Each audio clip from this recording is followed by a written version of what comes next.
अब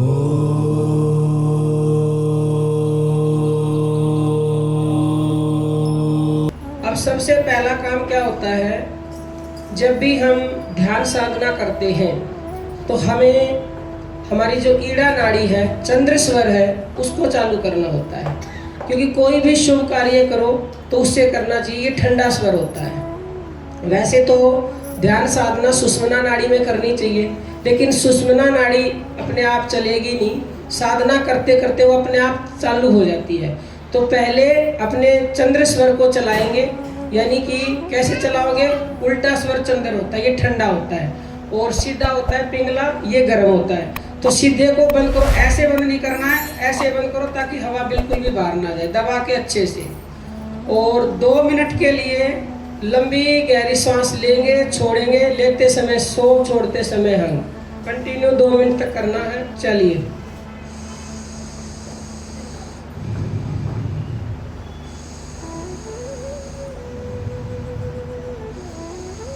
अपने आप ये चालू हो जाएगी।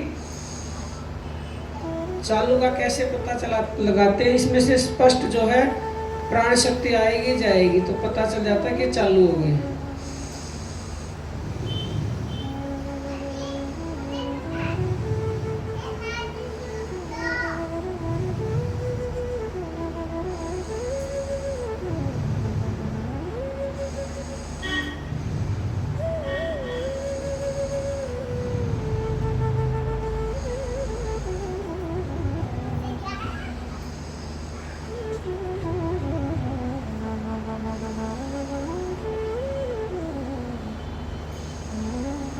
दो मिनट तक कंटिन्यू लंबी गहरी सांस लेते रहे, छोड़ते रहे, लेते रहे, छोड़ते रहे। आनंद के साथ पूरे शरीर को ढीला छोड़ देना है। चेहरे पर कोई तनाव नहीं, खिंचाव नहीं, टेंशन नहीं।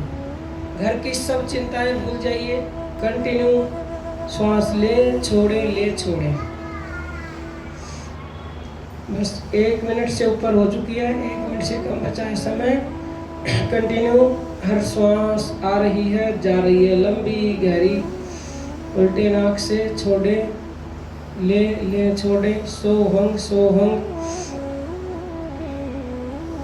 झटका नहीं मारना, बस लंबा भरना है, लंबा छोड़ना है, लंबा भरना है, लंबा छोड़ना है।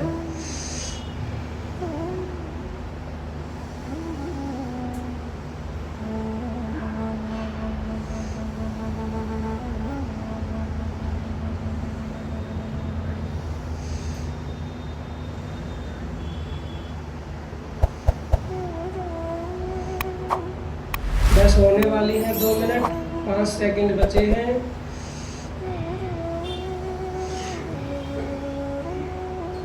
बस छोड़ दो सांस को, और देखो अब सबका चल पड़ा। सांस उल्टे नाक से आपको सांस बिल्कुल स्पष्ट आती हुई महसूस होगी। चालू हो गई सबकी ईड़ा नाड़ी। अब शरीर को बिल्कुल ढीला, बिल्कुल ढीला और बिल्कुल सीधे बैठने का प्रयास करें। रीढ़ की हड्डी सीधी, गर्दन ना ज़्यादा ऊंची ना ज़्यादा नीची, और मन से अपनी सांस का अनुभव करना है। यदि आप मन से सांस का अनुभव कर रहे हो तो ये समझ लो आप मन से राम को देख रहे हो, भगवान को देख रहे हो। और जो मन भगवान को लगा देता है, मन से भगवान को देखता है, तो उसके कल्याण में कोई संशय है क्या? कोई भी संशय नहीं है। बस आप इसका अभ्यास करो और चलते फिरते, उठते बैठते, सोते जागते हर समय मन से श्वास को देखने लग जाओगे। पहले बैठ करके, क्योंकि बैठ कर नहीं करोगे तो चलते फिरते कभी नहीं हो सकती। कोई एक आध साधक कर लेता है तो उसका प्रारब्ध ऐसा होता है कि उसने पहले बैठकर साधना की होती है, तभी वो चलते फिरते कर रहा होता है।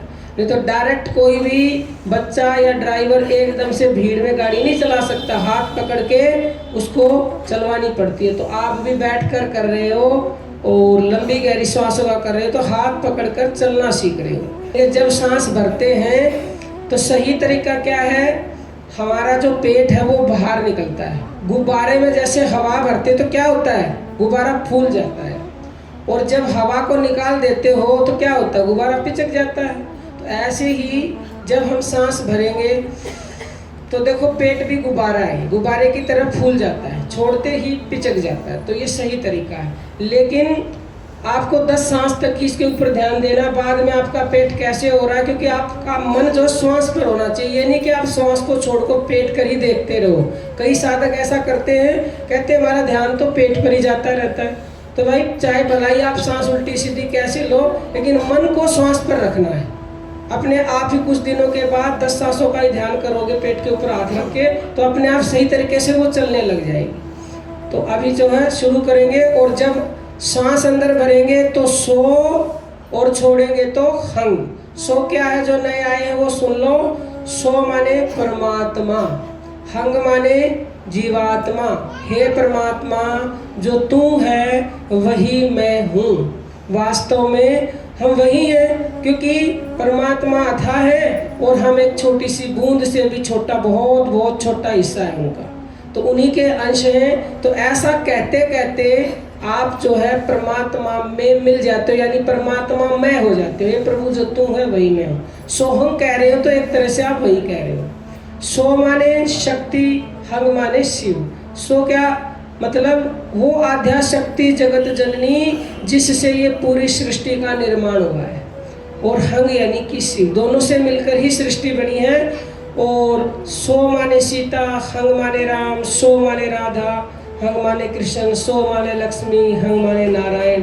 सब कुछ इन श्वासों में है।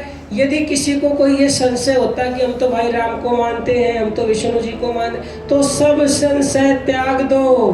क्यों? क्योंकि वो सब इन श्वासों में है, और इनसे ऊपर जो इन सब के भी पिता हैं। अभी पुत्र बड़ा या पिता बड़ा? पिता बड़े, तो पिताजी तक आपको पहुंचना है। तो पिताजी तक आप पहले श्वास से जुड़ोगे, तो पहले पुत्र तक पहुंचोगे, फिर पुत्र से पिता तक पहुंचोगे। यानी हम कई बार आपको बताते हैं कि मन ही मित्र, मन ही शत्रु, मन ही देवता, और मन ही ईश्वर, और मन से बड़ा ना कोई। अभी शत्रु है, सांस पर लगाओगे मित्र हो जाएगा, फिर देवता यानी कि जितने भी देहधारी भगवान के अवतार हुए वो देवता, तो यही देवता बन जाएगा, और फिर यही ईश्वर बन जाएगा।